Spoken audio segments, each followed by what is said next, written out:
જય શ્રી કૃષ્ણ મિત્રો, આ વિડીયોમાં માં ખોડિયારની પ્રાગટ્ય કથા સાંભળશું। મિત્રો, આજે મહાસુદ અષ્ટમી એટલે માં ખોડિયારનો પ્રાગટ્ય દિવસ છે।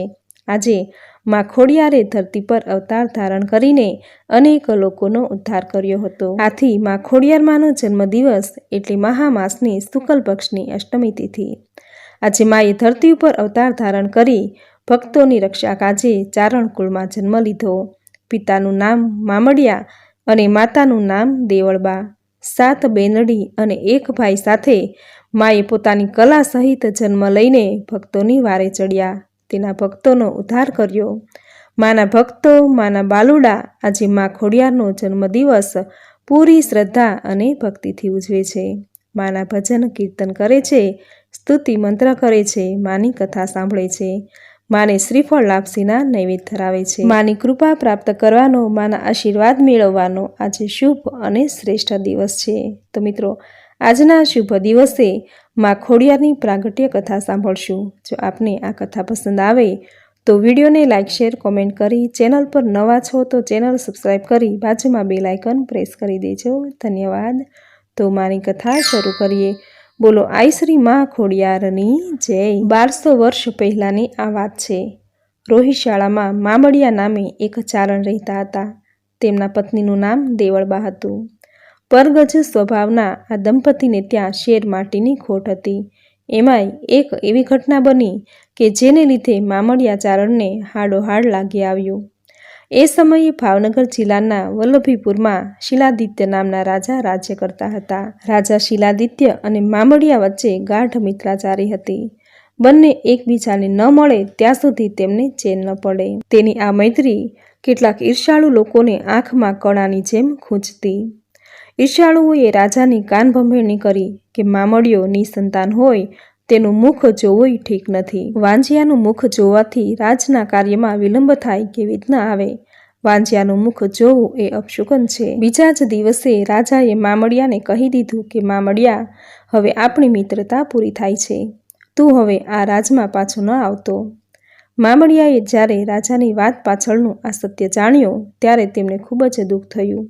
અન્ન જળનો ત્યાગ કરી તે મહાદેવની આરાધના કરવા લાગ્યા। આખરે મામડિયાની ભક્તિથી પ્રસન્ન થઈ મહાદેવ માતા પાર્વતી સાથે પ્રગટ થયા। તેણે મામડિયાને વરદાન માંગવા કહ્યું। મામડિયાએ કહ્યું, હે પ્રભુ, હું વાંજ્યો છું, મારું મુખ જોવોય લોકોને અપશુકન લાગે છે, આથી મારે સંતાન જોઈએ છે। આમ મામડિયાએ તેની સંતાન માટેની કામના અભિવ્યક્ત કરી। આ સાંભળી મહાદેવ વ્યથિત થઈ ગયા, કારણ કે મામડિયાના નસીબમાં તો સંતાનનું સુખ હતું જ નહીં। કહે છે કે ત્યારે મામડિયાની વ્યથા જોઈ દેવી પાર્વતીએ મહેશ્વરને કહ્યું, હે સ્વામી, આપ ઈચ્છો તો શું ન કરી શકો? આપ તો ત્રિભુવનને પણ ડોલાવી શકો છો। ભલે આ દંપતીના જીવનમાં વિધાતાએ સંતાન જન્મના લેખ ન લખ્યા હોય, પણ આપ કંઈક તો જરૂર કરી જ શકો। માતા પાર્વતીની વાત મહાદેવને યથાર્થ લાગી।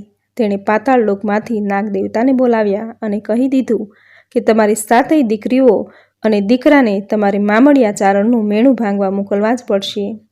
નાગ દેવતાએ તેમના સંતાનોને બોલાવ્યા અને તેમણે સહર્ષ આ વાતનો સ્વીકાર કર્યો। આ સાથે જ મહાદેવે મામડિયાને કહ્યું કે મહાસુદ અષ્ટમીના રોજ તારા ઘરે પાસે આવેલા વરખડીના વૃક્ષ નીચે 8 ખાલી પાળના રાખજે। 7 નાગ કન્યાઓ અને 1 નાગપુત્ર તારા સંતાન સ્વરૂપે તેમાં પ્રગટ થશે, તે સૌનું કલ્યાણ કરશે। મહાદેવની આજ્ઞા મુજબ મામડિયાએ દેવળબા પાસે 8 પાળના બંધાવ્યા। મહાસુદ આઠમે નાગ અને નાગણીઓ સ્વરૂપે તે સૌ પાળનામાં આવ્યા।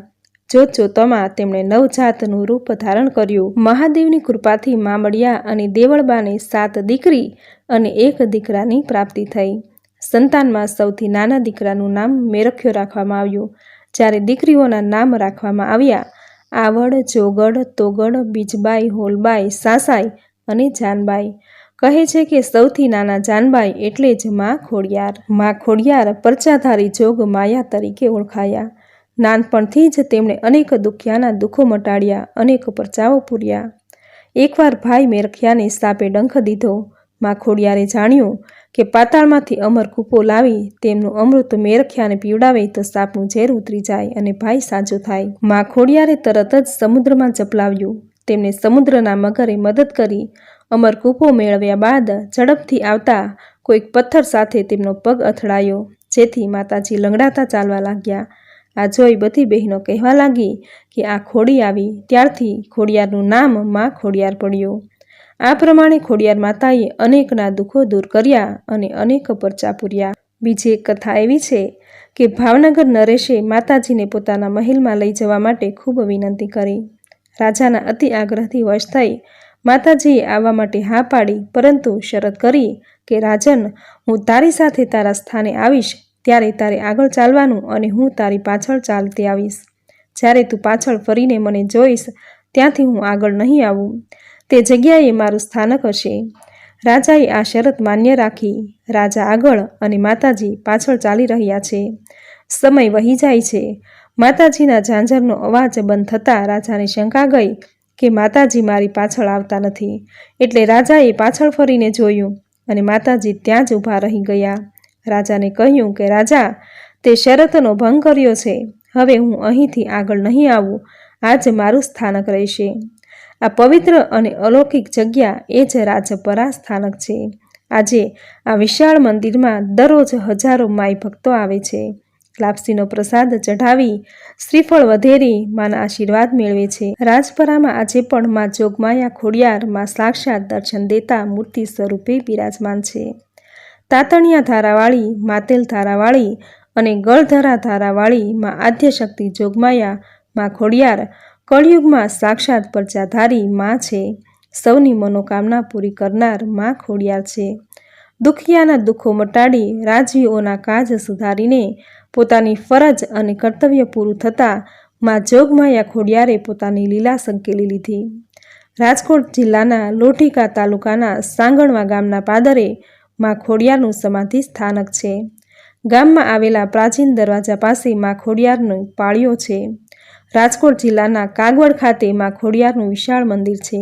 આદ્યશક્તિ જોગમાયા પરચાધારી માં ખોડિયાર સૌની મનોકામના પૂરી કરનાર દયાળુ માતા છે. અસંખ્ય માઈ ભક્ત દરરોજ માના દર્શન કરી ધન્યતા અનુભવે છે અને માં દરેકની આશા પૂર્ણ કરે છે. ભાવનગર જિલ્લાના બોટાદ તાલુકામાં રોહિશાળા નામે એક નાનકડું ગામ આવેલું છે અને આ ગામમાં જ આઈશ્રી માં ખોડિયારનું પ્રાગટ્ય ધામ મનાય છે. કહે છે કે લગભગ 12,000 વર્ષ પૂર્વે આ જ ભૂમિ પર માં ખોડિયારનું પ્રાગટ્ય થયું હતું. અહીં માં ખોડિયારનું સુંદર મંદિર શોભાયમાન છે, જે આઈશ્રી આવડ ખોડલના નામે પ્રસિદ્ધ છે. અહીં માં ખોડલ તેની 6 બહેન અને 1 ભાઈ સાથે બિરાજમાન છે અને કહેવાય છે કે આ ધરતી પર એક સાથે જ આ આઠેયનું પ્રાગટ્ય થયું હતું. કહેવાય છે કે વિધાતાએ 7 ભવ સુધી જેના ભાગ્યમાં સંતાનનું સુખ ન લખ્યું હોય એવા વંધ્યત્વના શ્રાપથી પીડાતા દંપતી જો માં ખોડિયારની પૂજા આરાધના કરે તો તેના ઘરે અવશ્ય પારણું બંધાય છે.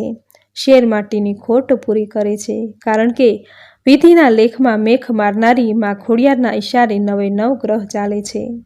જગતના તમામ વૃક્ષોની કલમ બનાવવામાં આવે, 7 સાગરની શાહી બનાવીને સ્વયં શ્રી ગણેશ અને દેવી સરસ્વતી લખવા બેસે તો પણ જેના મહિમાનું વર્ણન ન થઈ શકે એવી મમતાળી માવડી માં ખોડલનો મહિમા કાળા માથાનો પામર માનવી શું જાણી શકે. પૂર્ણ શ્રદ્ધા અને ભાવથી યાદ કરે જે નરનાર, એને સમરે કરતી સહાય માં ખમકારી ખોડિયાર. બોલો માં ખોડિયારની જય. તો મિત્રો, આ હતી માં ખોડિયારની જન્મ જયંતિના દિવસે સાંભળવામાં આવતી માં ખોડિયારની પ્રાગટ્ય કથા, જે તમે પૂરી શ્રદ્ધાથી સાંભળી, જે સાંભળવી તમને જરૂર ગમી હશે. તો વિડીયોને લાઈક કરી તમારી કુળની દેવી આઈશ્રી માં ખોડિયાર છે તો કોમેન્ટમાં જય માં કુળદેવી ખોડિયાર જરૂર લખજો. ચેનલ પર નવા છો તો ચેનલ સબસ્ક્રાઈબ કરી બાજુમાં બેલ આઇકન પ્રેસ કરી દેજો, જેથી આપણા આવનાર દરેક નવા વિડીયોની નોટિફિકેશન આપને મળતી રહે. તો ફરી મળીશું આવી જ નવી ધાર્મિક માહિતી, નવી ધાર્મિક કથા સાથે. ત્યાં સુધી આપ સૌને મારા જય શ્રી કૃષ્ણ.